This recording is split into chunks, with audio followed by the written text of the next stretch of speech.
Thank you and welcome everyone. It's a pleasure to be here. And so when you think about breaking boundaries, what does that mean to you? That's my first question, because we have so many different ways of breaking boundaries. We can use politics, we can use advocacy, we can use language, traveling, art. It means something different for everyone. And so I would like to take the opportunity of having all these different talent here to understand from our speakers what breaking boundaries means to you. So I'm going to start with Dinko, please. I don't know if this works. Yeah. Hello, everyone, and welcome.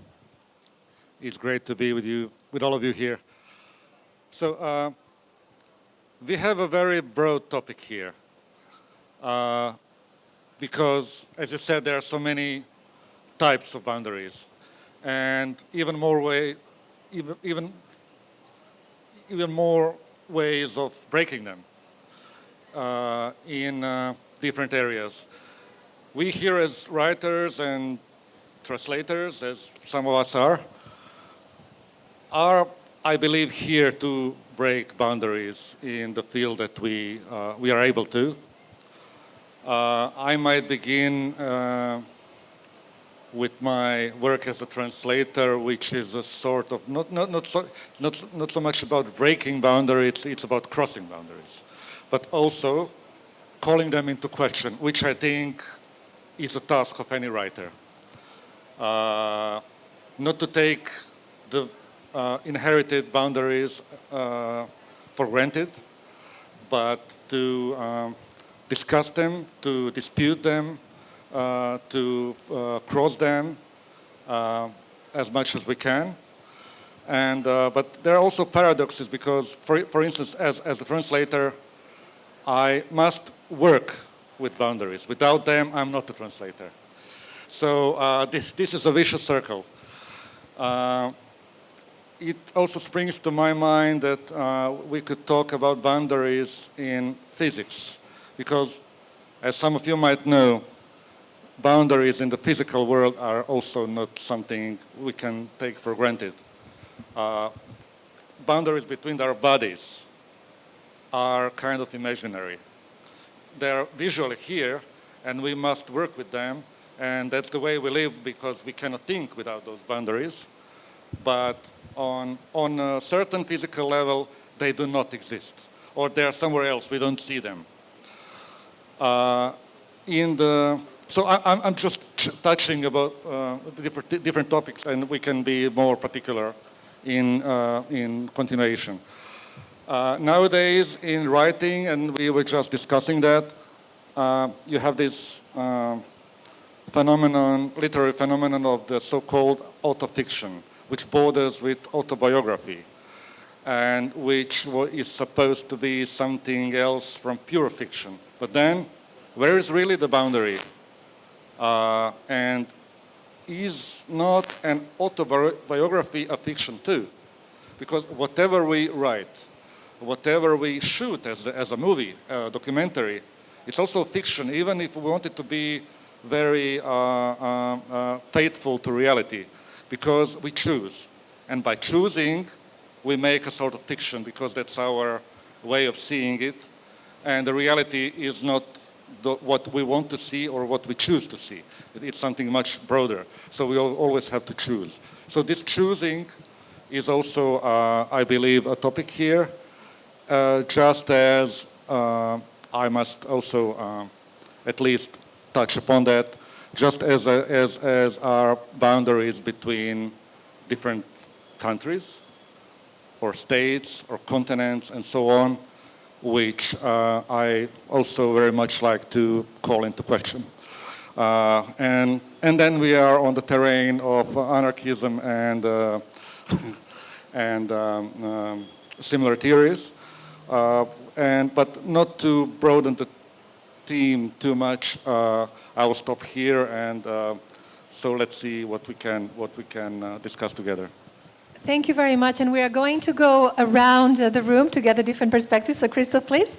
I will divide my answer into maybe two parts. So, first, I will say a few words about what popped up in my mind the moment I heard the title Breaking Boundaries. And then, if we have time, then I will try to say that I have some point, actually, but I hope we will get there.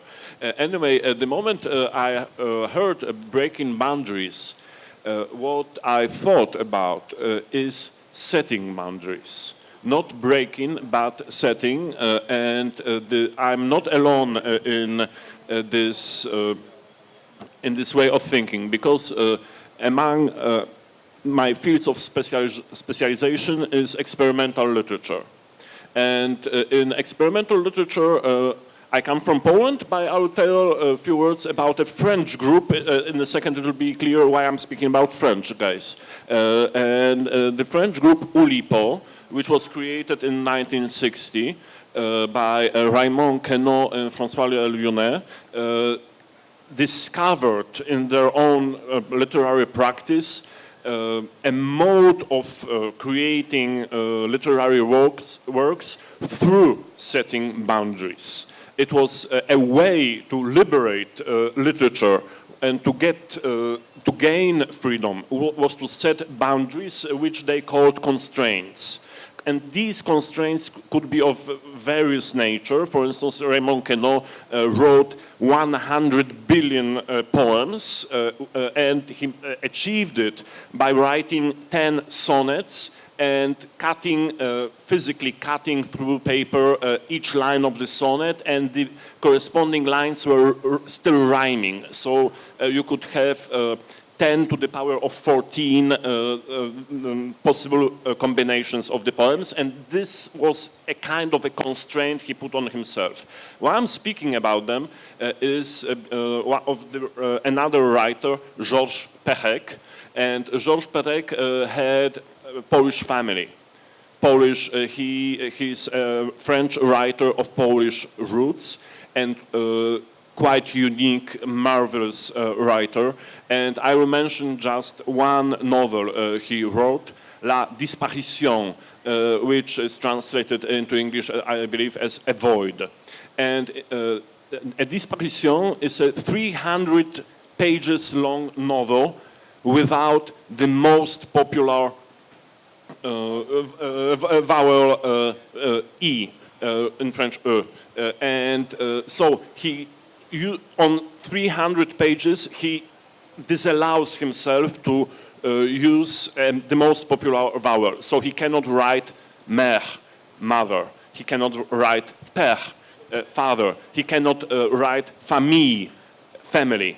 And the background of this story is that his family perished during the Second World War. His mother was murdered in a Holocaust. His father died as soldier. So he cannot express his loss in any other way as setting loss of the most popular vowel as a rule to his writing. And this way he liberates himself from this loss. So a way to break boundaries is to set boundaries, and it was the idea of Oulipo, which was also breaking boundaries in a different manner because it was an international group. They were French-based, the group still exists, but they had such famous figures like Italo Calvino from Italy or Harry Matthews from the US. So it will be the first part of my answer. I have a follow-up, but I don't want to take all time. Thank you. Thank you so much. And I didn't know that we were going to talk about putting boundaries as well. So Amanda, which team are you? Putting boundaries, removing boundaries, or Team C? I think you cannot put boundaries before removing the old ones. So what Krzysztof said now made me think about my most successful workshop as a creative writing teacher. So I will start by the teaching. It was an Oulipo workshop. And I saw in detail how much people, students, how free they felt with this dimension of limitation, and how limitation can be creative, like the E you said. It can be something else. And it's so creative to put a limitation and start writing from this point.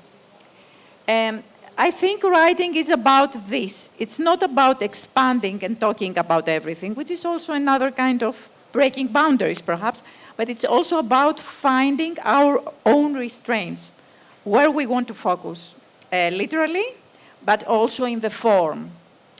I will start with a bit of autofiction, just to tell you how I came into writing. I was a full-time journalist in Greece. I worked in every possible medium, television, radio, newspapers, and it was always about literature. I was surrounding literature without having the courage to write. I interviewed writers for many years, and then suddenly my body collapsed, because the body always tells us more than the mind. And after this, it was a breakthrough, and I decided to live the life of the journalist and do what I really wanted to do in this life, write. I already had participated in a short story competition with a male name. I didn't want to say who I was. So again, another kind of boundary, the gender. I probably felt that I would have more chances as a man to gain this prize. And I did. I got the prize. And after that, I started writing with my own name. In literature, I feel that every book presents itself in a form of a question. It may be a very deep, ethical, political question, but it's also a question of form. And I never start really writing if I don't know the form in which I'm going to write a story. It might be an exchange of letters between the two protagonists. It might be, I don't know, diary form or poems into the body of a novel. I feel that as our life is not linear, so is our texts also are not linear. I find myself sometimes talking to someone and then the telephone rings and you have to cut and go into something else and go back to the conversation. I like the kind of literature that follows the way our mind works. And our mind works in very different, non-linear ways nowadays. So my fiction is also about how to tell the story, the old story, the linear story, in new ways. This is what is important to me. Well, the way I present it is that, like I do something which is very novel, but it's not. It started in very ancient times, and I'm thinking of novels of the 17th or 18th century, like The Life of Tristram Shandy by Lawrence Sterne. Novels who have empty pages or talk to the reader directly. And it took me some time to discover this, because as a student I also read the linear novels, and then I ran into Italo Calvino's If a Night of Winter, a Traveler. And then this was a book that for me broke the boundaries, because you have a story and you are part of the story, and there is the reader who falls in love with another reader, and you wait for the story to happen, and it's like you are part of the story. This changed something into my mind, but it was very organic. It changed my life also. That literature is not something that can be done in one way. There are so many ways, so fluid ways, so wonderful ways. I was now in Kerala Literary Festival some days before, and I met Gospodinov, who wrote also this kind of literature, and I felt like he was a brother in some ways. So for me, boundaries, if I keep it exclusively in literature, in the form, in how we write, is about experimenting, trying to find our own way, shape the novel. I speak about novel because this is my genre. shape the novel, not be afraid to change something or do something for the first time. Because this is also what gives a text its own energy. This is how a text vibrates. And this is how the text also can reach the audience. And when readers, because I'm primarily a reader, this is how I became a writer. When readers of literature read something innovative, it does something to their own mind. And this is where the reader and the writer meet. They understand that there are different possibilities, that there are other ways to see the world. And if we break the form, if we break the way we conceive and tell our stories, well, we're still human, but we feel more like a wider kind of conscience of mind and heart work together in a more, I don't know, innovative way, which makes us feel, should I say younger? Should I say more human? Should I say more playful? Because this is what life is. It's to play also. Oulipo was to play, wasn't it? Yeah. Love that. Thank you very much. And I love your take on first you have to remove the old boundaries so that you can set healthy ones. And I think we're going to have a very different take from Manuel. Hello. I'm going to speak in Spanish because in the world there is a lot of languages. I believe in diversity. ¿Se ha entendido bien? La principal frontera que hay en este mundo es entre ricos y pobres. The biggest boundary there is in the world today is between the rich and the poor. Yo soy un escritor español que como escritor me limito a mirar el mundo y decir lo que veo. He's a writer, a Spanish writer, and as such he limits himself to observe the world and describe what he sees. He viajado mucho por el mundo porque mis libros están traducidos a muchas lenguas. He has traveled to many, many different places because his books have been translated to many different languages. Y en todos los países lo que hay es ricos y pobres. And in every single country, what you have is rich and you have the poor. La literatura, en realidad, para que exista literatura y lectores en un país, tiene que haber un desarrollo sociopolítico, socioeconómico. In order for there to be literature, for it to be able to flourish in a country, you need to have the right socioeconomic environment. La primera frontera que hay que derribar es la ignorancia. The first barrier that we need to break through is ignorance. La segunda es la intolerancia. The second one is intolerance. Y la tercera es pensar que el mundo es como es tu mundo. And the third one is to think that the world is the way that you see it and only the way that you do. El mundo es de una diversidad apabullante. The world is made of huge and rich diversity. Por ejemplo, yo soy una persona que no puede vivir sin el sentido del humor. For example, Manuel, he describes himself as someone who cannot live without a sense of humor. El sentido del humor para mí derriba todas las fronteras. He's saying that humor, and again a different take, is one of the powers or the factors that can break boundaries down. Un hombre o una mujer que se ríe salvan la vida. A man and a woman who live together, they save a life. Thank you. So, muchas gracias.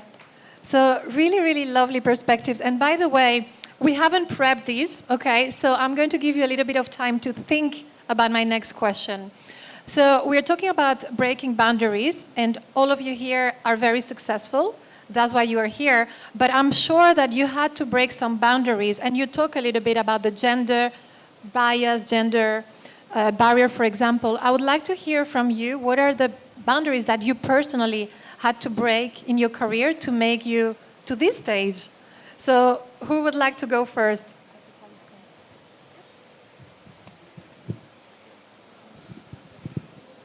I might mention a very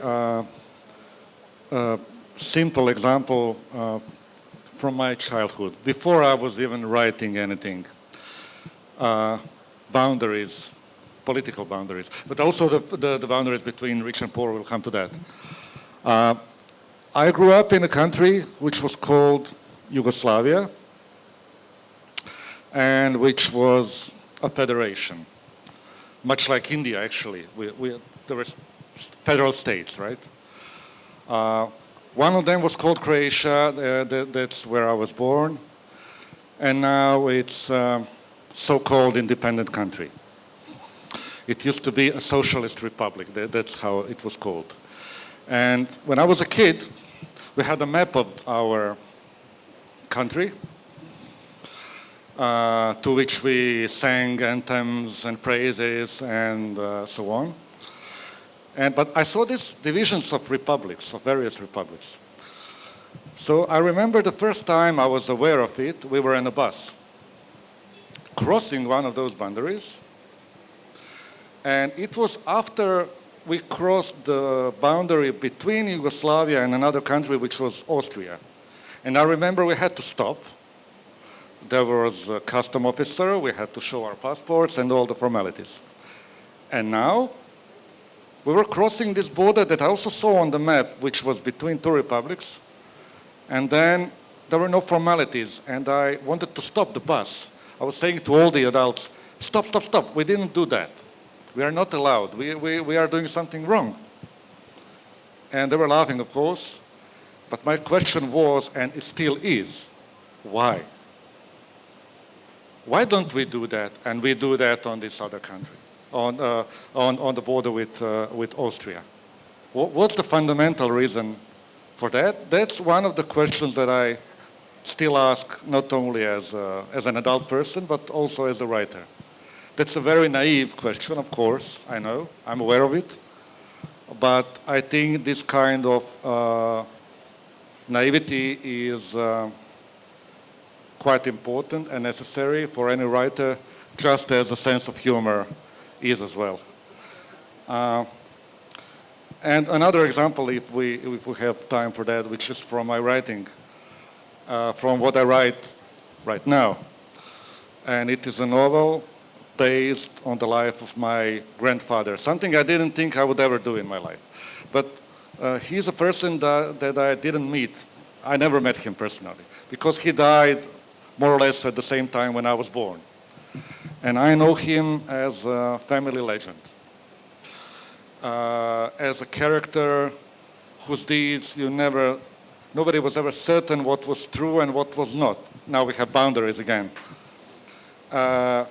Okay, you can verify some things, like his date and place of birth, and where he died and when he died, and where he was at certain points of time. There are huge gaps, and some of those gaps he filled with stories that I hear from the second-hand stories that I now kind of reinvent. And I don't have to add much. I have to actually put away a lot of things in order to be able to write a novel. And in the process of investigating his life, and I even found some things on internet, because he spent a lot of his life in United States and Italy, and there are some records.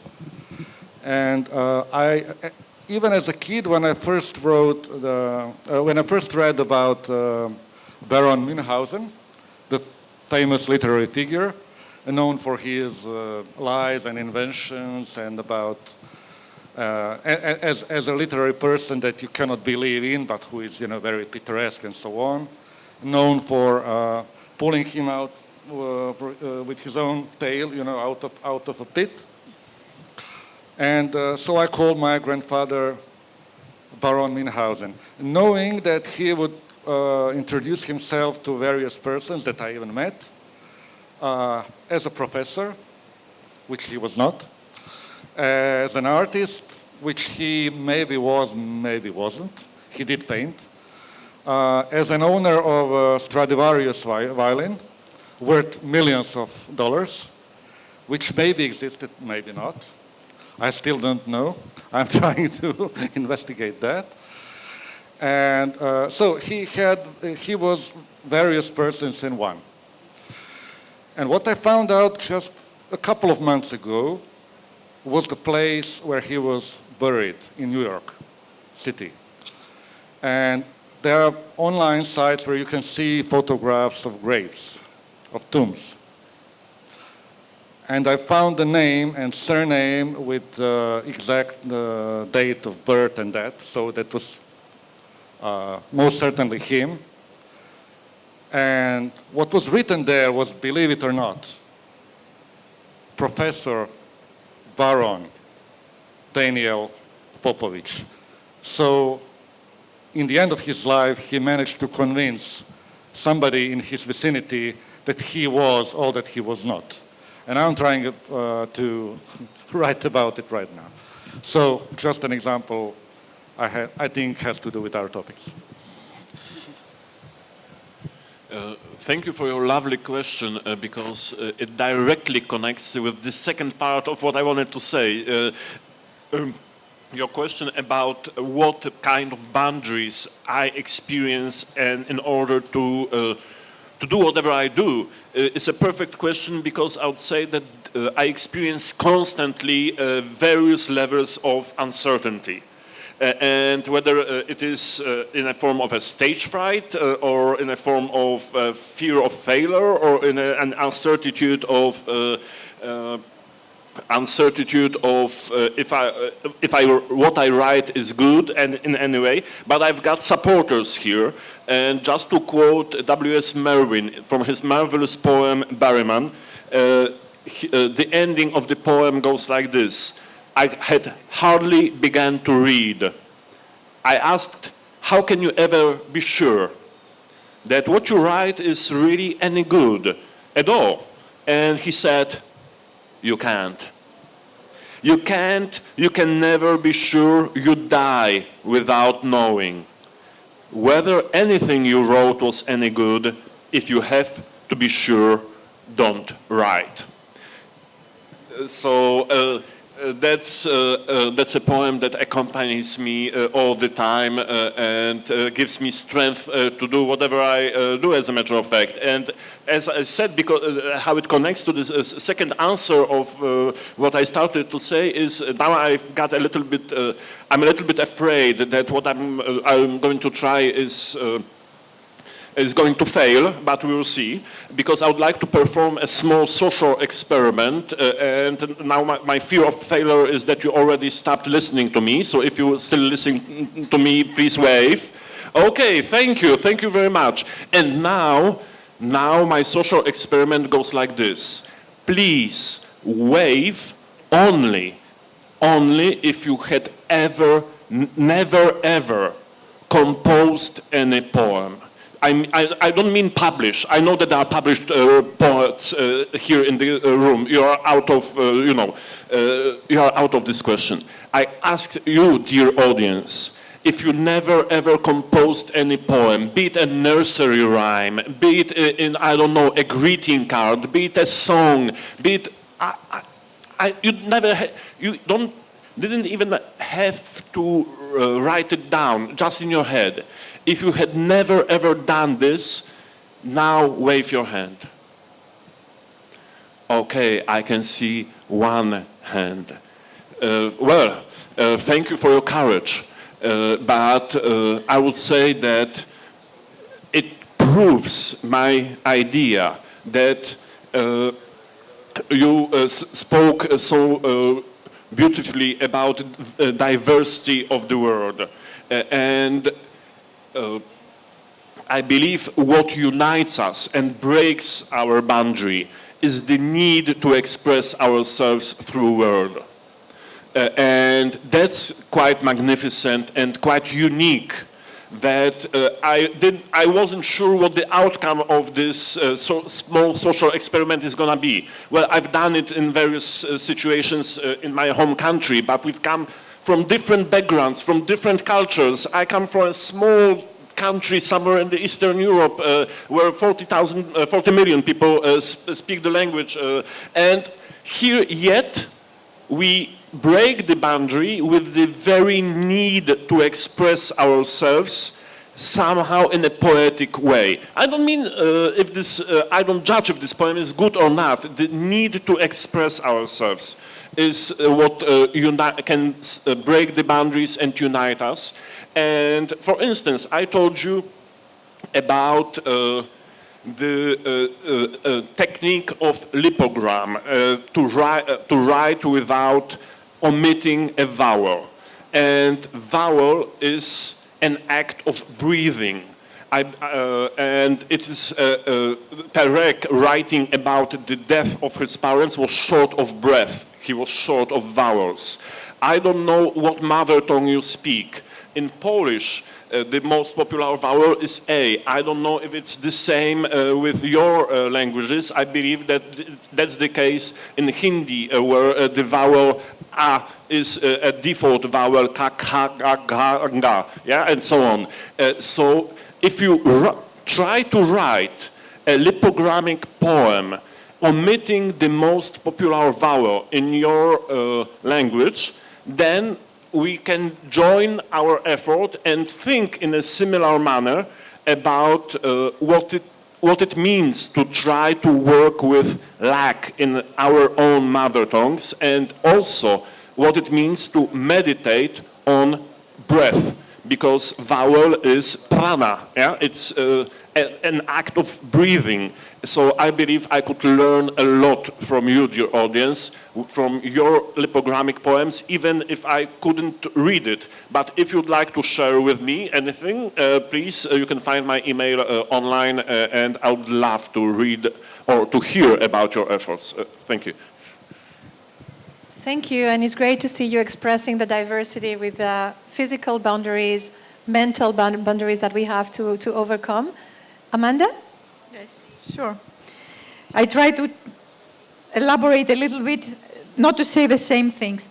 I mean, for me, the most important boundary was to accept myself as a person who writes. So try to live with very uneasy feelings, like the feeling of shame, for instance, when I write. These difficult feelings are asked from a writer who wants to write, because otherwise you have a story that begins with something and then finishes with something like they lived happily ever after. So to get through the tribulations of a story, not a plot, but of a story, you need to accept also these dark sides of you, because protagonists always reflect also our own sides, and try to be able to write about it.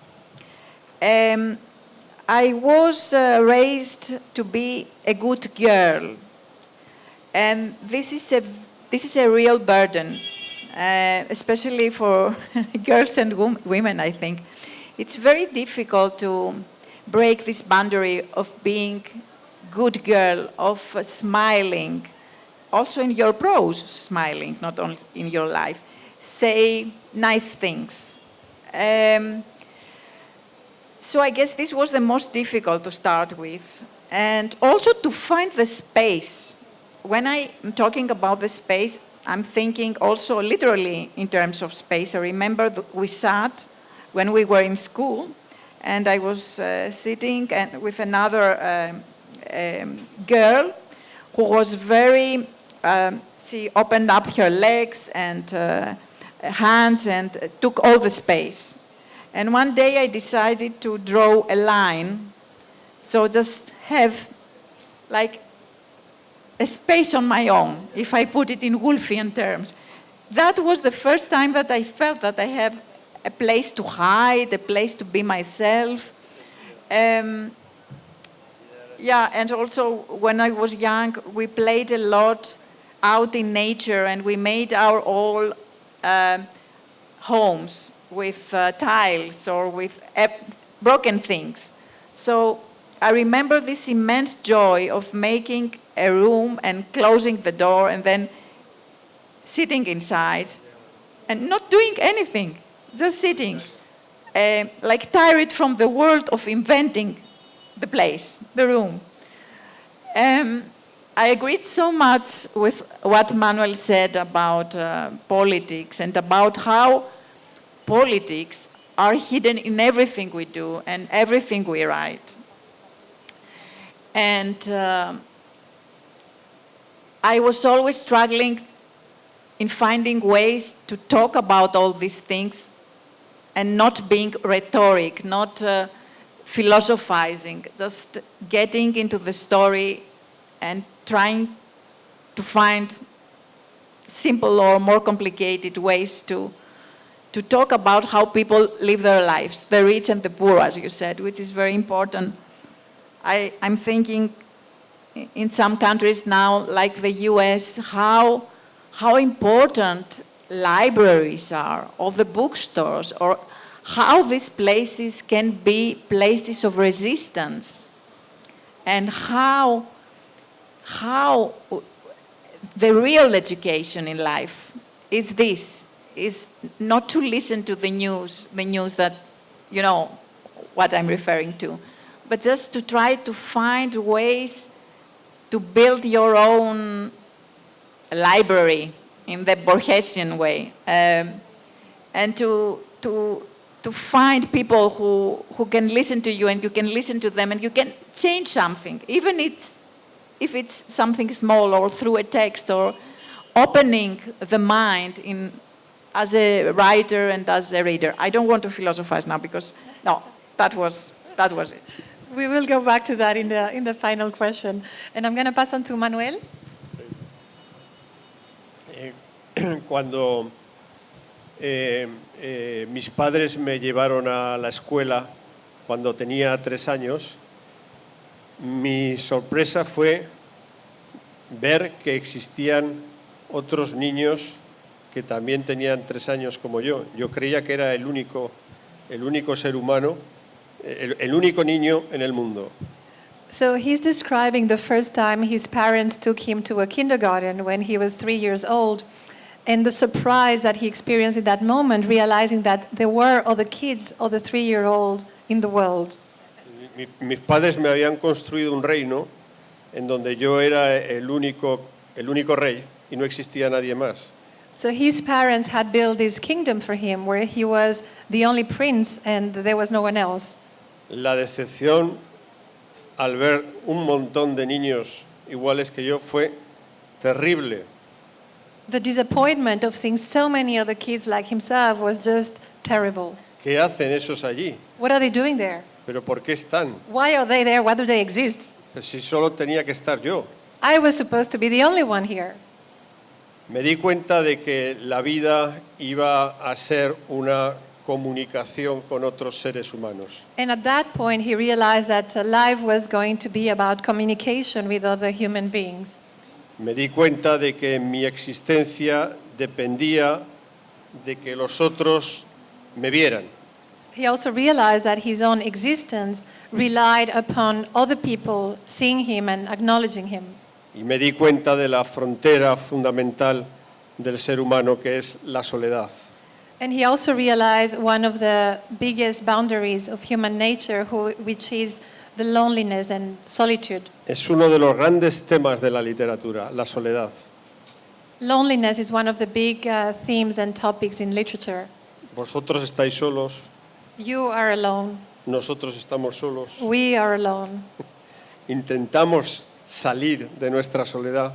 We try to break out of this loneliness. Buscamos un amor, We look for love, unos amigos, friendship. fundamos familias, We create families, pero morimos solos. but we die alone. Toda la vida es intentar derribar esa gran frontera de nuestra soledad. Our entire life is all about trying to break this huge boundary that is loneliness. Ahora hay una novedad en el mundo, que es la aceptación de la soledad.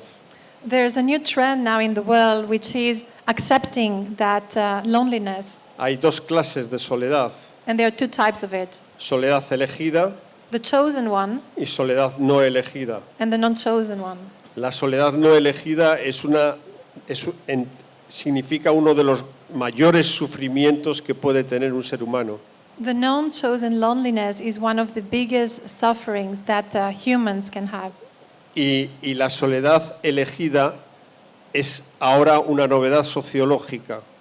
And the chosen one is a sociological novelty or sociological new trend. Personas que envejecen solas, People who grow old alone, sin marido, sin esposa, sin esposo, sin hijos, sin amigos, sin familia. without partners, without husbands or wives, without children, without family. Pero la soledad sigue siendo un gran enigma, porque incluso cuando tú estás profundamente enamorado de otra persona y la otra persona está profundamente enamorado de ti, siempre hay cosas que no va a conocer y tú no vas a conocer de esa persona. But loneliness is a big enigma because even in the event that you are madly in love with someone and that someone is also madly in love with you, there's always going to be elements that are not known to each other. Esa frontera no se puede derribar. And that boundary is one that we cannot Es break. el mayor muro de este mundo. It's the biggest wall in this world. Lo que llevamos dentro y no podemos decir al otro. That one thing we all carry inside, but we are not able to share, we're not able to communicate. Aunque tengas la mayor confianza y el mayor amor hacia el otro. Even if you have the biggest love and respect toward the other person, Es el misterio de tu identidad, is the mystery of your own identity, que también es otro misterio para ti mismo. which is a mystery also to yourself. Yes, yes. So we're going to move gears now, and thank you so much for sharing all these different perspectives. So what brings us here today is the power of words, the power of literature, the power of poetry. And we all believe that we can drive change with the work that we do. And so I would like to ask you, what is one boundary that you are trying to break with your work, whether it's politics, whether it's advocacy, whether it's school, but what is something that you believe your work can help or you aspire for that work to help you change?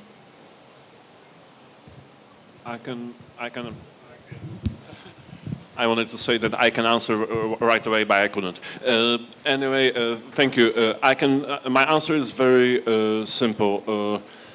The idea of the change I can bring is within the most boring part of my work, namely administrative one.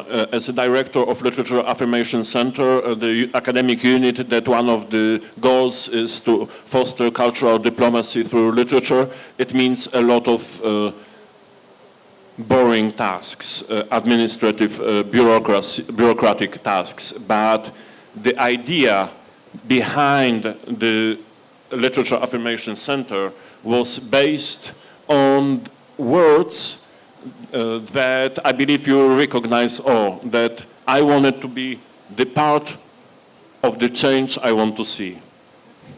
So that's my answer.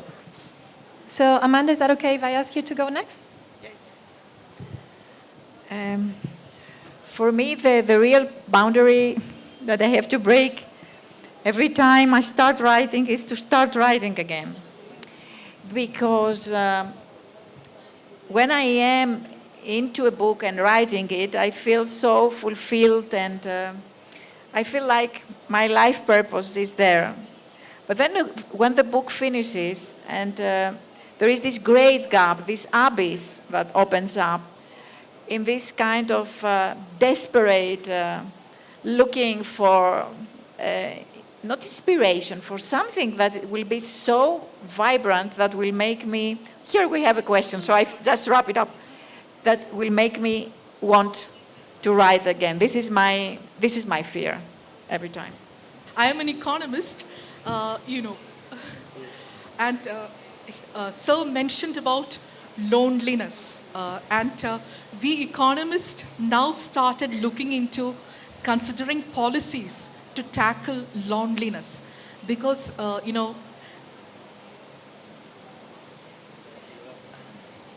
the authenticity of human being is to be fundamentally independent of each other. But there is also a role of state along with the family networks to support the lonely people, because more or less in Kerala we are finding a demographic transition. Elderly people are living alone. So I became just emotional when you spoke about loneliness. Yeah. Thank you. Thank you very much. Do we have any other questions in the audience? There is the person as a person and the person who's a writer. So you have to get into the heads of so many other characters. That's a sort of breaking a boundary. So how do you do that? For example, if you want to write about a person who is totally unlike you, how will you get into the head of that person?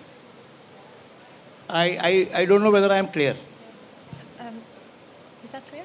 No, if you are writing a character who is totally unlike you, yourself, how do you have to break a boundary to become that character to write. Am I correct? That's the question I have. How do you do that? This you do with empathy. What Manuel said before, that we have to understand the other. And it is so very difficult to get out of yourself and out of your even stereotypes about how other people are. And it needs a lot of work, also personal work. And it needs a lot of curiosity. I always, when I meet writers, for the first time, I really like the writers who ask you a lot of things. Not only where do you live, or they have very specific questions. Then I say to myself, this is a curious writer. He or she might write nice books because of this curiosity. I can't conceive of a writer who isn't curious about how other people live, and they don't want to get into their homes, even into their bedrooms, into their toilet, to smell their perfume, to look at their clothes, to understand how other people live. So for me, this is the more essential, this passion to understanding the other. And I think this is also the reward of literature when we are readers, or not only writers, that we read about other people's lives and we become like we have wider appreciation and feelings. So things that make us feel very jealous in life, or very, very angry. When you read about them in a novel, you understand the other person's anger and shame and jealousy, because you detach yourself. As a reader also, you do this work. This is a creative work, to detach yourself from yourself and be immersed in the text. It's the same thing we do when we go to the movies or to the theater, or even when we listen to a very nice song that we like and that is pure poetry. We can get like immediately into the feeling of the person who wrote the lyrics. It's like we are actors in other people's lives, I would say. Love what you said about curiosity, about empathy, and I believe Manuel wants to add something to your question as well. Un escritor es una gigantesca curiosidad. Huge curiosity. Yo miro ahora, os estaba mirando y estaba pensando si estabais casados, si estabais solteros, si tenéis hijos, dónde vivís. So he was saying that he was looking at all of you and he was wondering, are you married? Do you have kids? Do you live here? Are you traveling? Estaba construyendo la vida de cada uno de vosotros. So he was building each and every one of your life. Ten cuidado con lo que cuando hables con un escritor hay que tener mucho cuidado. You have to be very careful when you speak to a writer. porque lo utiliza todo en sus novelas. Because he's going to use absolutely everything in their novels. A mí hay amigos míos que se han enfadado conmigo porque he utilizado cosas que me han contado. He's saying that some of his friends are upset with him or became upset because he shared stories of things that happened with them. Pero si esa historia que te conté, ¿por qué la has puesto en la novela? But why did you share that story that I told you in your novel? Y yo digo, pero no me acuerdo. I don't remember.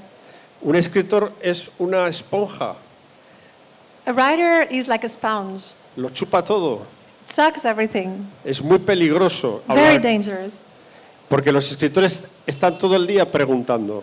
Because writers are asking, they're inquisitive, they're asking every day. Cuando tú te encuentras a un escritor y te hace preguntas, no contestes. When you meet a writer and they ask you questions, don't answer. Can I add something? I just want to add something. What we played with, a game we played with my daughter when she was young, and we went to the supermarket and we were waiting, and she was impatient for waiting, and I said, look at what they're buying, the person who is before us. How do you believe they live their lives? Do they have a family? Are they drinking too much? Do they have healthy habits? And then we started like a creative writing course in this sense. So I also would tell you, do that. You don't have to be a writer to do that. Be curious on the supermarket line. What are people getting? What do they need? I think you will be closer to this very strange condition of being a writer.